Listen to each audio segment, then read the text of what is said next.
What's up everyone, my name is King Zik and welcome back to another tutorial video.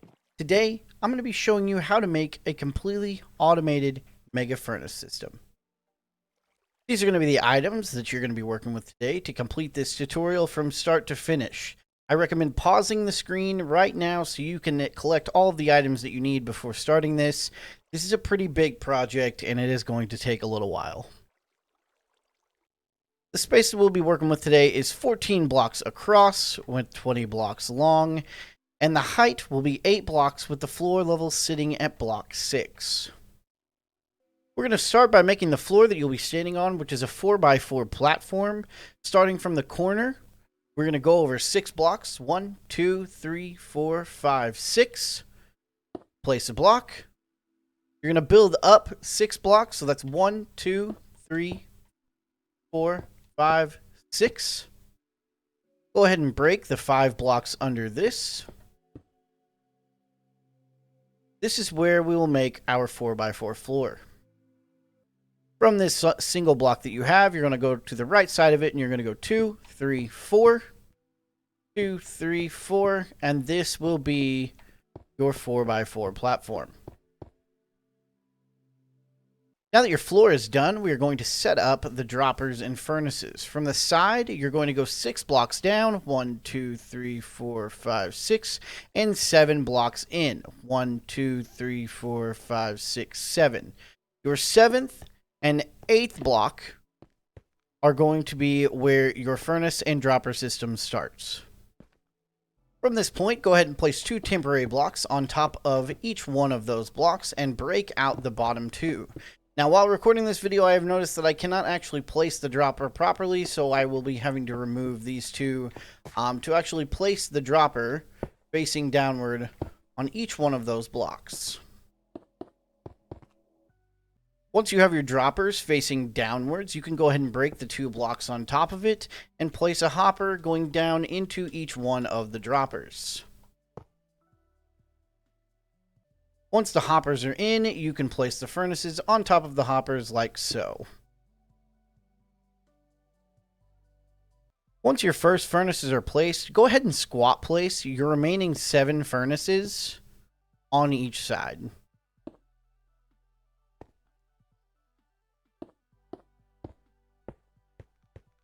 This will give you a total of 8 furnaces on each side, totaling for a full system of 16. Once you have all of your furnaces placed, you're going to go underneath the furnaces and place your hoppers going into the original hoppers, just like this. Make sure that every hopper is going into the hopper in front of it, with the very last hopper going down into the dropper. Once you've completed that on both sides, go ahead and squat place your hoppers going into the front of your furnaces, just like this. And once you've done both sides of the furnaces, go ahead and place hoppers going into the tops of the furnaces.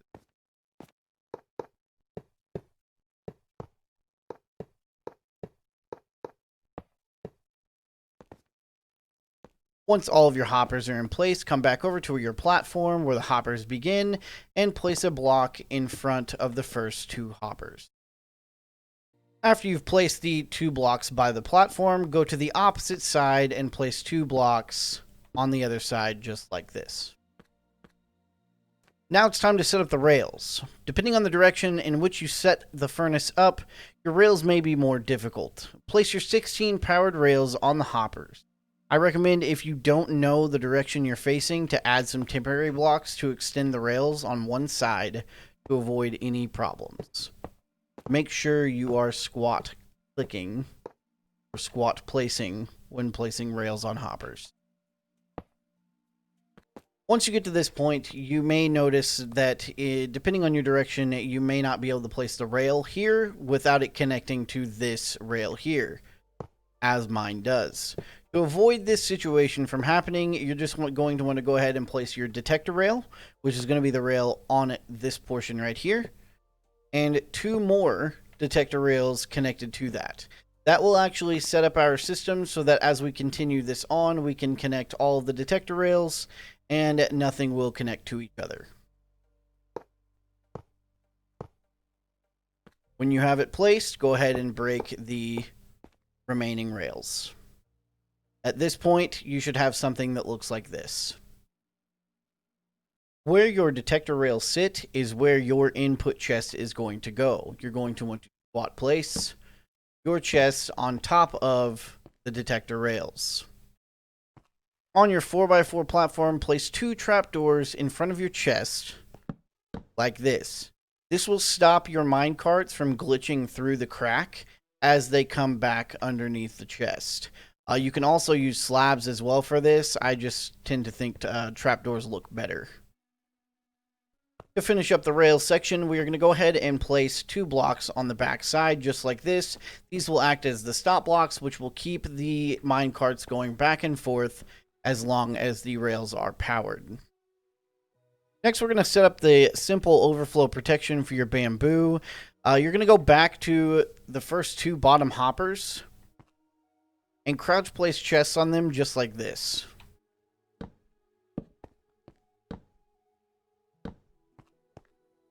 If you want, you can use 1 chest. It would just be lined up here with this hopper instead of with these hoppers. I usually just use 2 chests on each side. That way I don't have to check the overflow protection as often. Next, you're going to go up top here, and you are going to place a hopper going into that chest on each side, and another hopper going into that hopper.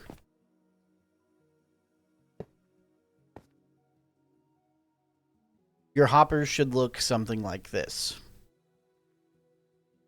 Once you have your hoppers all connected to the overflow chests, you're going to want to place a block right underneath the corner of the platform, and another one like that, covering up the back side of those hoppers, and of course do it on the other side as well. Once you have the back blocks in, go ahead and place a top slab above each hopper. These are going to be used for redstone later, and will still allow for the bamboo to slide underneath them into the hoppers. When you have finished this step, go down to your droppers. It's time to do some redstone. You're going to want to start off by placing a block on the front and back side of each dropper. When you have that completed, go to the side of each dropper and place a 3x3 platform behind it like this.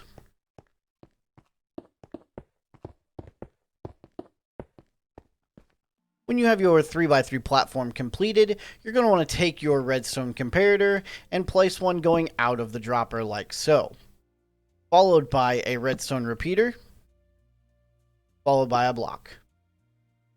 Take another redstone repeater and put it next to the comparator going into this block. Then you're going to take your redstone dust and fill in the remaining areas.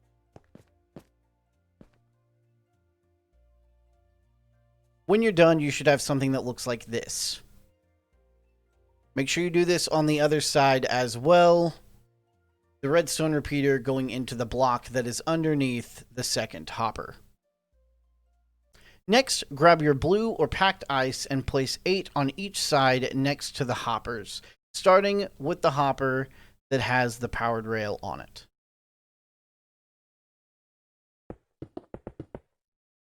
Make sure you do both sides.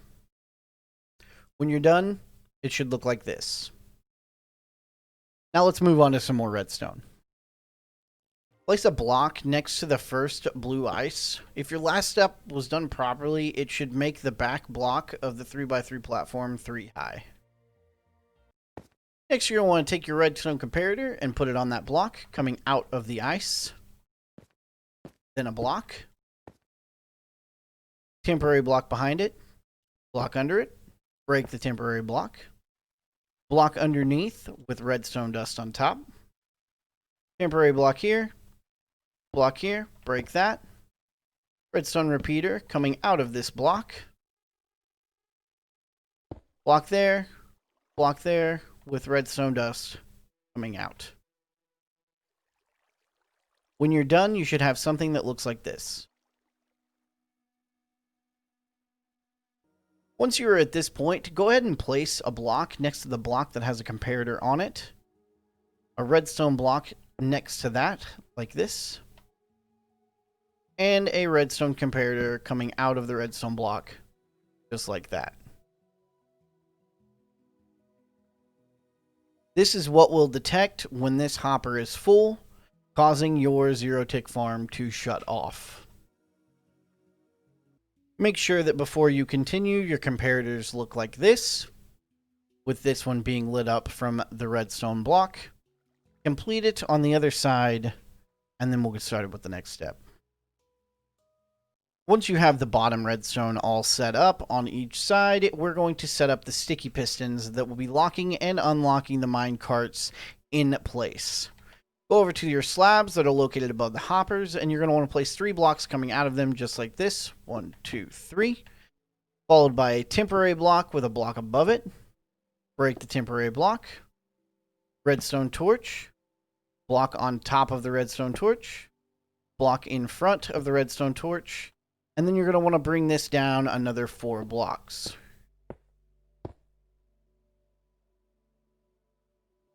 You're then going to want to place a temporary block right here next to that one. Sticky piston on top of that block. Break the temporary block. And a fence post connected to the sticky piston. For the redstone, we're going to start with a comparator going out of the detector rail. And then 4 repeaters all set to 4 ticks.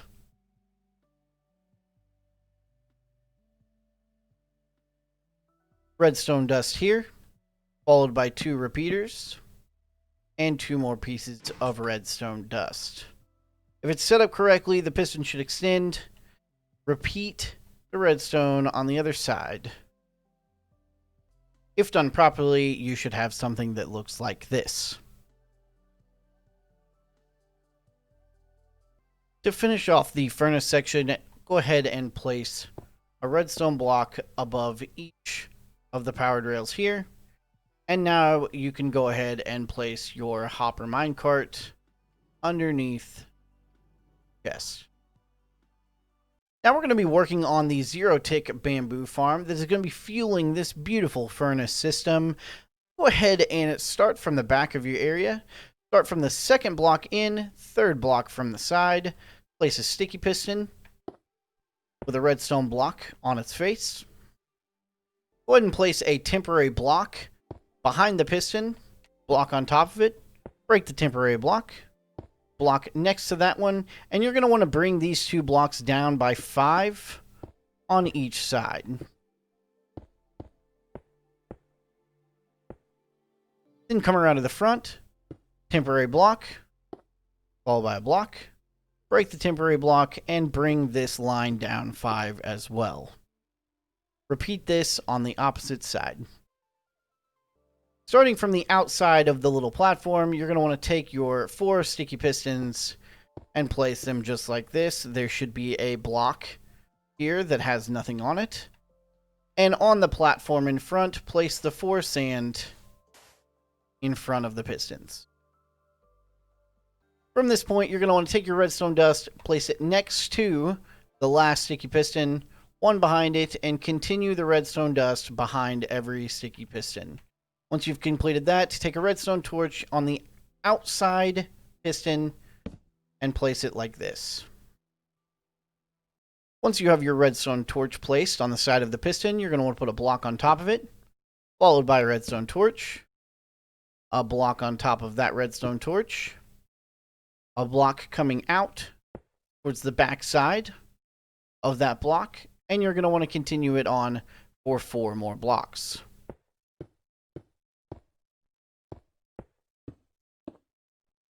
On top of these blocks, you're going to place 4 normal pistons just like this, and redstone dust going around them like this.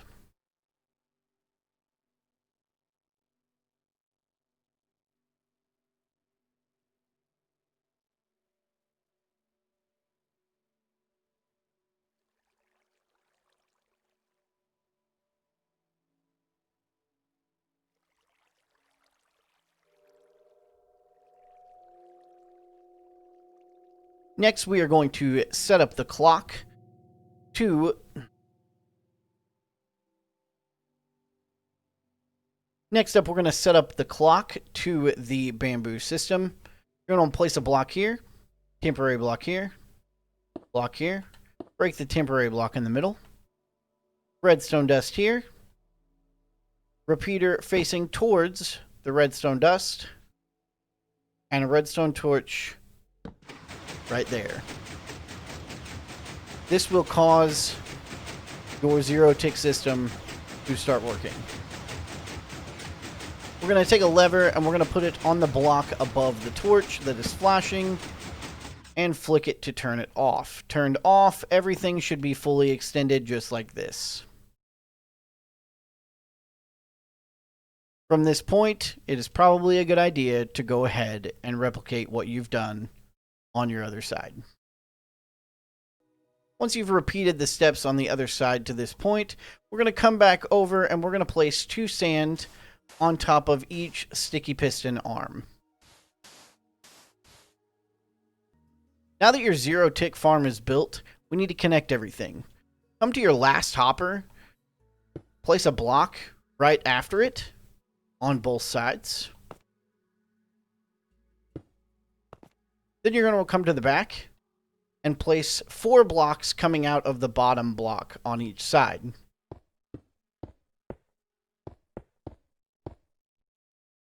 Once you've done that, come around to the side, and you're going to want to start here and place 4 blocks coming out from the side.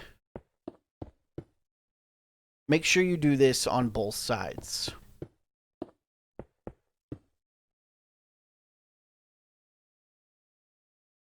Place a block next to the sand, and one right next to that, on both sides. When you're finished, you should have something that looks like this. Now, take out your packed or blue ice and continue the path like this around the blocks you just placed.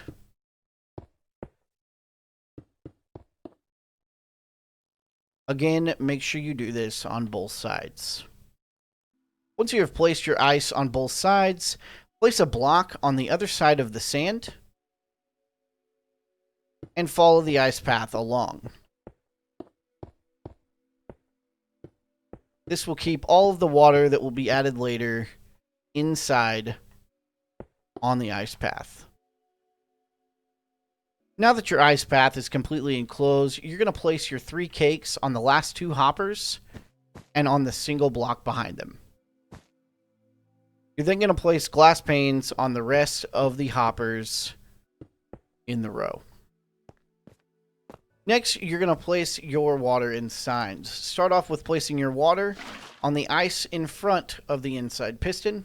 You will then place a sign on the 3rd side block, with water immediately after it. Then place a sign on the block after the last cake, followed immediately by more water. Repeat this exactly on the other side. Now that the water and signs are done on both sides, we're going to go ahead and enclose the farm in glass. That way, no bamboo gets out that we don't want. We're going to come over here to the edge, and we're going to do 1, 2, 3. We're going to turn. We're going to do 1, 2, 3, 4, 5. And then we're going to add 2 more blocks here, which will put us directly next to the opposite side of the sand. Then you're going to want this to be 3 tall, so add 2 glass blocks on each block that you just placed.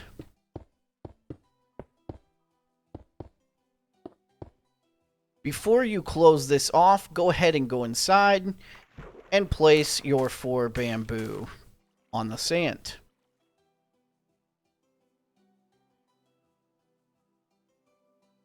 Now you're going to want to make a 2x4 platform above this, which will act as the ceiling so nothing gets out of the top as well. Then you're going to come down here, and as you can see, there's like a little 3x3 platform on the side. You're going to want to punch out that middle block and throw in a glowstone or a sea lantern or a shroom light, something that gives off light that is a full block. Do the same on the opposite side. and you'll have something that looks like this.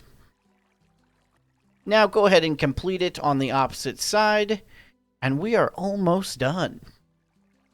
Once you have completely finished both farms, go down underneath the pistons to the very bottom piston that has a redstone block attached to it.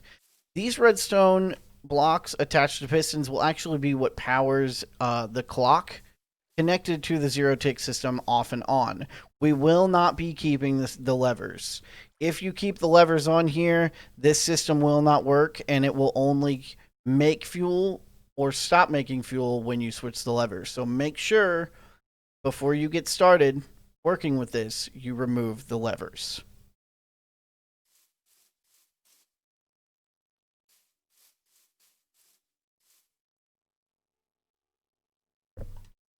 Before we remove the levers, we're going to come over to behind each piston. We're going to place a redstone dust and continue the line all the way down to connect with the line that we had made earlier. To explain what is going to happen, when this first hopper is full, it will trigger this comparator system to power. It'll power this entire line, which will then power the piston, pushing the block forward and powering this redstone dust, which will shut off the clock. Now the last step that we have before we can actually test this thing out and show you how good and how quick it is, you're going to want to come to the back side of the dropper, and underneath these two blocks you're going to want to put 2 more blocks. That will keep the water that will be pushing the items inside of the area.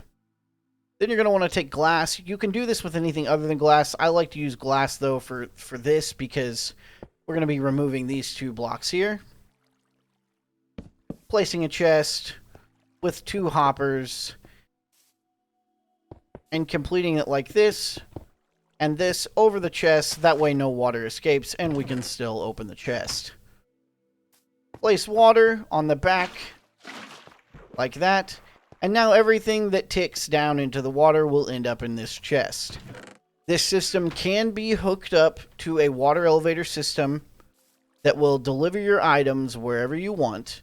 If you guys would like to see that, please comment down below and I will make a separate video showing how to add that feature to this system.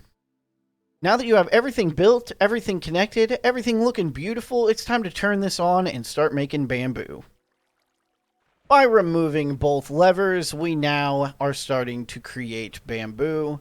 As the bamboo is flowing down, it is hitting the side of the cake, which is pushing it towards the block a little bit more than what a full block would, causing it to go into every hopper as it goes down the line. For those of you who have never used a zero-tick machine before, it's loud.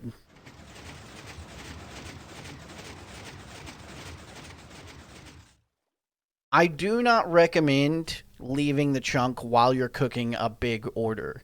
If you leave the chunk, there is a possibility, I've seen it happen, I've seen it not happen, there is a possibility that if you leave the zero-tick machine running, that it will break, the sand will stop glitching, moving, and will just fall right through. It's an easy fix when it happens, but it's always better to avoid it happening at all.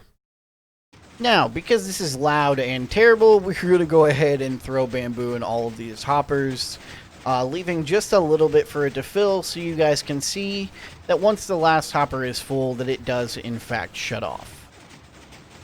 Alright, I have went ahead and filled up most of these all of the way, so that way we can see what happens when that last hopper gets full. As you can see right now, it's a little bit loud, I'm sorry. Actually, I don't know if it's a little bit loud until I edit the video. Usually I say that and it's actually not bad. As you can see, it's still creating bamboo and it's going down, and it's set up to where it's going into the last hopper first. So that means that it has to get to the first hopper last. And when that happens, and that hopper fills, the zero-tick machine automatically turns off, because nobody needs a zero-tick machine running 24/7. This one here should be shutting off any minute now. Any minute, any second. And there it goes. As you can see, it still made more bamboo, which is why you need the overfill protection. It's all going into the overfill protection just fine. So now, you may not even need your own separate bamboo farm. You could just come down to your first furnace system and find what you need whenever you need it. Now let's test this thing out for real. If my calculations are correct, with the 16 furnaces total and the bamboo system, we will be able to cook a full stack of gold or iron or whatever we need in 60 seconds or less, and the machines will shut off within 75 seconds. So, what we will do is we will open up the chest, place the 64 gold ore. As you can see, it funnels through very quickly. The minecart hoppers take off. And as soon as it starts using fuel, the system takes off and starts making more fuel. The ticking that you're hearing is the droppers dispensing the cooked item into the water, which is leading into the chest.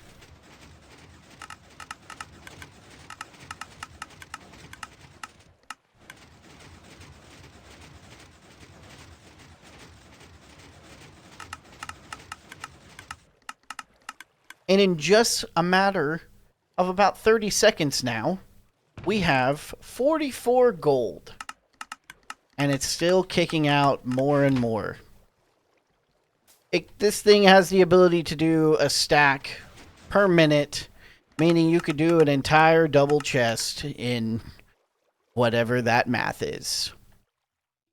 The reason this is referred to as a mega furnace is because it is scalable for up to 32 furnaces on each side. Just remember that the bigger the furnace system, the bigger the bamboo farm has to be. If you have any questions about this or any other tutorial I've done, I stream every Monday, Wednesday, Friday at facebook.com/KingZick, where I can answer your questions live. We play Minecraft, we have redstone days, we play mini games. It's a really fun time, it's a great Minecraft community. Make sure you check it out. Thank you so much for checking out this video. I hope it serves you well. Until next time, King out.